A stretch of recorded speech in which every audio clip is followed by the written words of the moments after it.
El purgatorio, algunas personas lo niegan, otras dicen que no tiene base bíblica o lo ven como algo absurdo.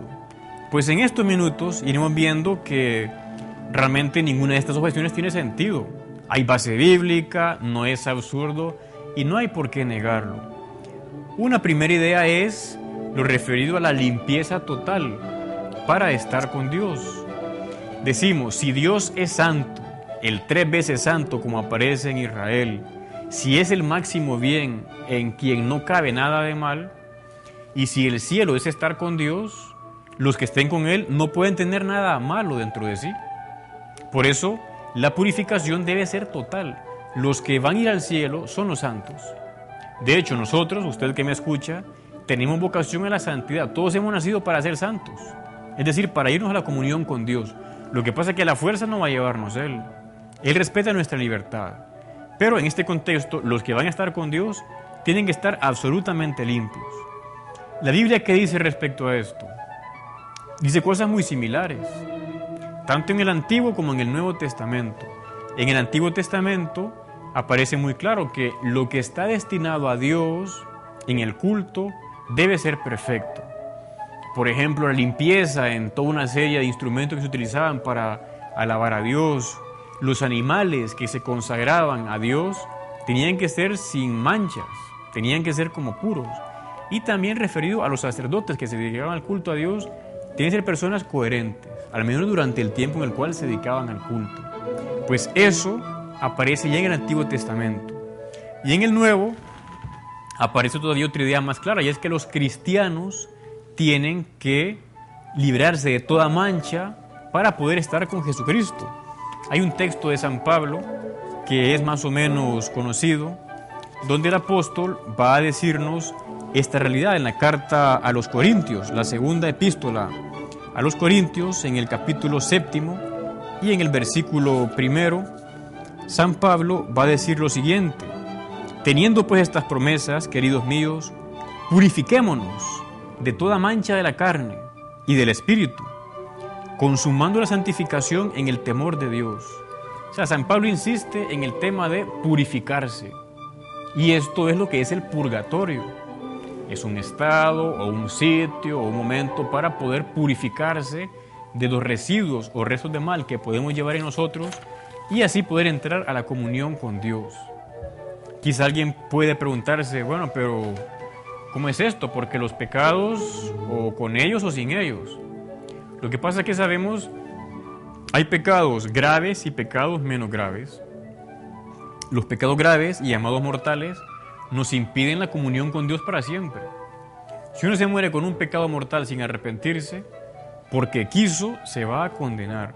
Pero también hay pecados leves que admiten una purificación después.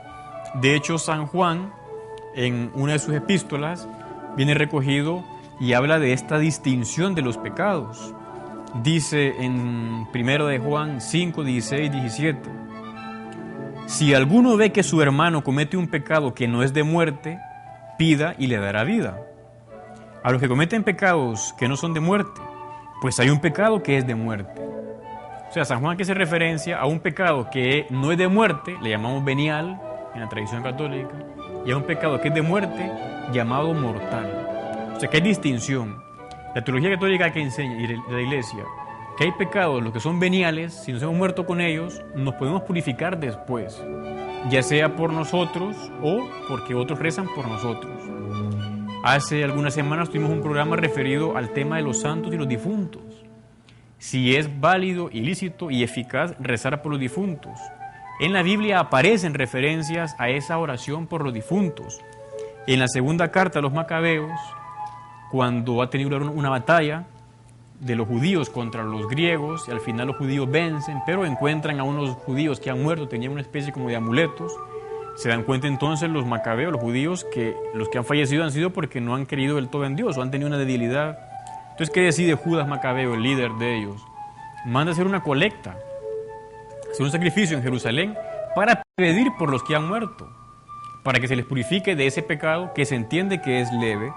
Dice al final del texto en los Macabeos que estamos leyendo. Por eso mandó hacer este sacrificio expiatorio en favor de los muertos, para que quedaran liberados del pecado.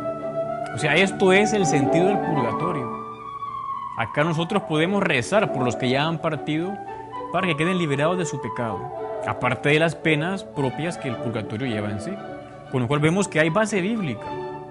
Hay base bíblica para la distinción de pecados y para afirmar que a los que ya han muerto se les puede purificar el pecado después. Esto en el Antiguo Testamento. Pero hay también en el Nuevo Testamento. Otro texto muy claro es ya de Jesucristo nuestro Señor.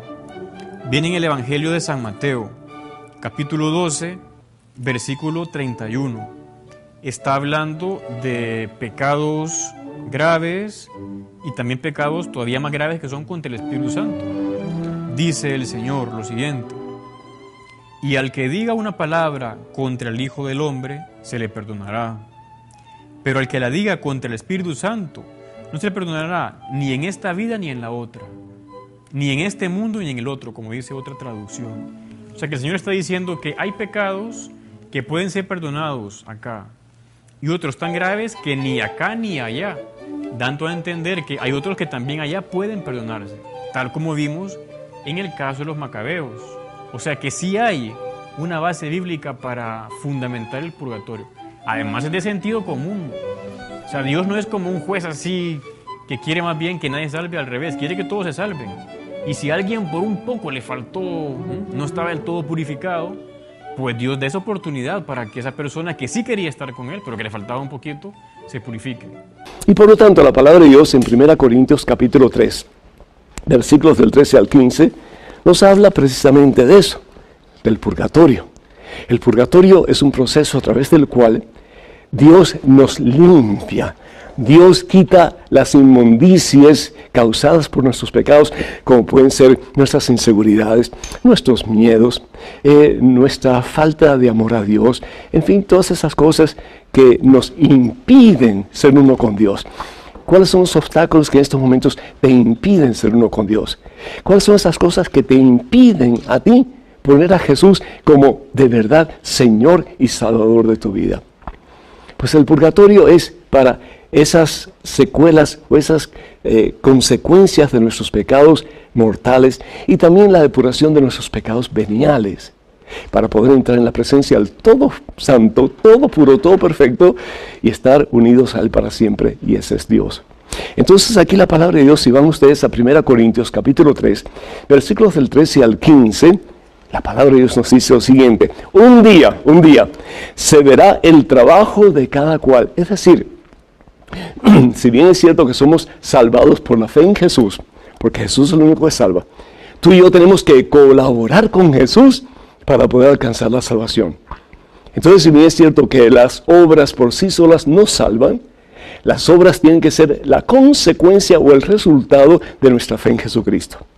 Si realmente yo pongo mi fe en Jesús, yo voy a amar a Jesús, yo voy a obedecer a Jesús, yo voy a tratar con la fuerza que Dios me da de poner a Jesús como prioridad en mi vida. La palabra de Dios entonces dice que esa obra de poner a Jesús como prioridad en nuestra vida es importantísima, porque en eso vamos a ser juzgados. Y dice entonces la palabra de Dios: será público en el día del juicio, cuando todo sea probado por el fuego. El fuego pues probará la obra de cada uno. ¿Y cuál es la obra que Dios nos va a poner? ¿Cuál es el fuego del cual habla Dios? ¿Sabe cuál es el fuego? El amor. Seremos probados en el amor. ¿Cuánto amamos? Y amar a Dios significa ponerlo a Él como prioridad en nuestra vida. Y si nosotros vamos a ser honestos con nosotros mismos, nos vamos a dar cuenta que muchas veces Dios no es nuestra prioridad. Hay otras cosas que ocupan prioridad en nuestra vida. ¿Y qué es lo que pasa cuando ponemos otras cosas como prioridad? Que entonces nos vamos enfriando y nos vamos apartando de la meta, que es el mismo Cristo Jesús, que es el mismo Dios. Por lo tanto, la palabra de Dios dice: si lo que has construido resiste al fuego, es decir, está lleno de amor, tu vida está llena de amor a Dios y al prójimo, entonces serás premiado. ¿Por qué? Porque has vivido una vida santa.